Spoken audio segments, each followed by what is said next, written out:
क्या आपको पता है एक टोकरी भर मिट्टी किस पत्रिका में छपी थी? और माखनलाल चतुर्वेदी ने कर्मवीर पत्रिका में 1926 में माधवराव सप्रे के ऊपर क्या कथन कहा था? नहीं पता? तो चलिए कोई बात नहीं, इस वीडियो में हम लोग देखेंगे। नमस्कार मेरे प्यारे साथियों, स्वागत है आपके अपने चैनल हिंदी ओशन में। जैसा कि आप स्क्रीन पर देख पा रहे होंगे कि आज हमारा जो कहानी का विषय है वो है एक टोकरी भर मिट्टी। तो चलिए शुरू करते हैं। पंडित माधवराव सप्रे, इनका जन्म जो हुआ था 1871 ईस्वी में, मृत्यु 1926 में हुई थी। अनुक्रम वाले प्रश्न के लिए आपका जन्म काल बहुत ज़्यादा इम्पॉर्टेंट है, क्योंकि जितने भी आपके राइटर यूजीसी नेट जेआरएफ के सिलेबस में लगे हुए हैं, चाहे उन्होंने कविता लिखी हो, चाहे उन्होंने कहानी हो, उपन्यास हो, या फिर कोई भी विधा में अगर लिखी हो और उनका नाम आया है, तो उनका जन्म आपको वैसे भी याद करना ही पड़ेगा। तो माधवराव सप्रे का जन्म 1871 में हुआ था और इनकी जो कहानी का नाम है वो है एक टोकरी भर मिट्टी।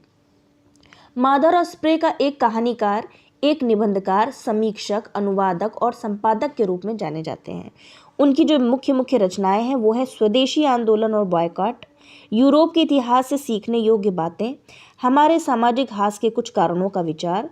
और माधव सप्रे की जो कहानियां हैं वो संपादित की गई हैं देवी प्रसाद वर्मा के द्वारा। इंपॉर्टेंट हो जाता है, जो माधवराव सप्रे की कहानियां हैं उनका जो संपादन कार्य है वो देवी प्रसाद वर्मा ने किया था।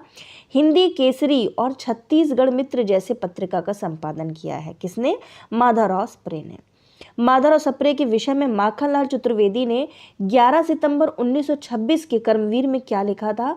उन्होंने लिखा था, पिछले 25 वर्षों तक पंडित माधवराव सप्रे की हिंदी की एक आधार स्तंभ, साहित्य और समाज और राजनीति की संस्थाओं के सहायक उत्पादक तथा उनमें राष्ट्रीय तेज भरने वाले प्रदेश के गांवों में घूम घूम कर अपनी कलम की जरूरत और विदेशी सत्ता से जकड़े हुए गरीबों का करुण क्रंदन बना डालने वाले, ये क्रंदन होगा, इसको सही कर लीजिएगा, क्रंदन बना डालने वाले और धर्म में धंसकर, यहाँ पे धंसकर होगा, यहाँ धर्म में धंसकर उसे राष्ट्रीय सेवा के लिए विवश करने वाले तथा अपने अस्तित्व को सर्वथा मिटाकर, सर्वथा नगण्य बनाकर अपने आसपास व्यक्तियों और संस्थाओं के महत्व को बढ़ाने वाले और चिरंजीवी बनाने वाले थे। कौन?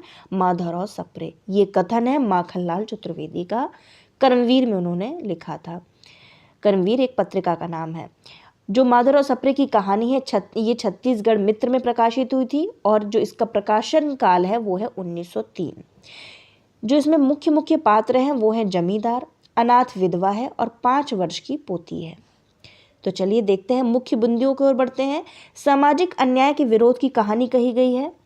जमींदारी व्यवस्था और उसके शोषण की कथा है। भ्रष्ट वकील का संकेत है। जमींदार का हृदय परिवर्तन इसमें दिखलाया गया है। एक टोकरी भर मिट्टी कहानी को हिंदी की पहली लघु कथा का श्रेय प्राप्त है। एक छोटी सी कहानी है तो इसको लघु कथा का श्रेय मिला हुआ है।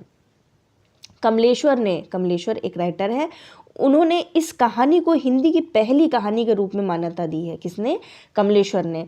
लेकिन वर्तमान में इसे पहली कहानी ना मानकर पहली लघु कथा माना गया है। किसको? एक टोकरी भर मिट्टी को। तो चलिए देखते हैं, कहानी का सारांश पढ़ लेते हैं। क्या कहा गया है इस कहानी में? किसी श्रीमान जमींदार के महल के पास एक गरीब अनाथ विधवा की झोपड़ी थी। जमींदार साहब को अपने महल का हाथा उस झोपड़ी तक बढ़ाने की इच्छा हुई। विधवा से बहु तेरा कहा कि अपनी झोपड़ी हटा ले, पर वह तो कई जमाने से वहीं बसी थी। उसका प्रिय पति इकलौता पुत्र और भी उसी झोपड़ी में मर गया था। पतोहू भी एक 5 बरस की कन्या को छोड़कर चल बसी थी। बस यही उसकी पोती इस वृद्ध काल में एकमात्र सहारा थी, आधार थी। जब कभी उसे अपनी पूर्व स्थिति की याद आ जाती तो मारे दुख के फूट फूट कर रोने लगती थी। और जब से उसने अपने श्रीमान पड़ोसी की इच्छा का हाल सुना तब से वह मृत प्राय हो गई थी। उस झोपड़ी में उसका मन ऐसा लग गया था कि बिना मरे वहां से वह निकलना नहीं चाहती थी। श्रीमान के सब प्रयत्न निष्फल हुए। तब वे अपनी जमींदारी चाल चलने लगे। बाल की खाल निकालने वाले गरीब वकीलों की थैली गरम कर उन्होंने अदालत से झोपड़ी पर अपना कब्जा कर लिया और विधवा को वहां से निकाल दिया। बेचारी अनाथ तो थी ही, पास पड़ोस में कहीं जाकर रहने लगी। एक दिन श्रीमान उस झोपड़ी के आसपास टहल रहे थे और लोगों को काम बतला रहे थे कि इतने में वह विधवा हाथ में एक टोकरी लेकर वहां पहुंची। श्रीमान ने उसको देखते ही अपने नौकरों से कहा कि उसे यहाँ से हटा दो, पर वह गिड़गिड़ाकर बोली कि महाराज, अब तो यह झोपड़ी तुम्हारी ही हो गई है, मैं उसे लेने नहीं आई हूँ। महाराज क्षमा करें, तो एक विनती है। जमींदार साहब के सिर हिलाने पर उसने कहा कि जब से ये झोपड़ी छूटी है तब से मेरी पोती ने खाना पीना छोड़ दिया है। मैंने बहुत कुछ समझाया पर वह एक नहीं मानती। यही कहा करती है कि अपनी पोती ने खाना उसने अपनी पोती ने खाना पीना छोड़ दिया है। मैंने बहुत समझाया पर वह एक नहीं मानती।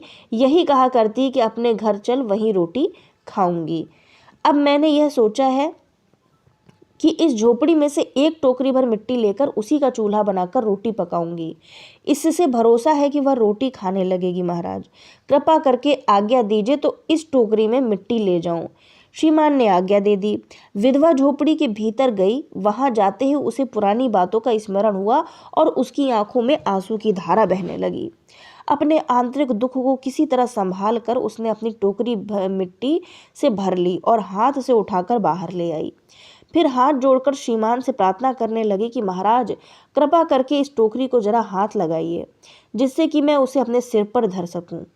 जमींदार साहब पहले तो बहुत नाराज हुए, पर जब वह बार बार हाथ जोड़ने लगी और पैरों पर गिरने लगी तो उनके भी मन में कुछ दया आ गई। किसी नौकर से ना कहकर आप ही स्वयं उस टोकरी को उसने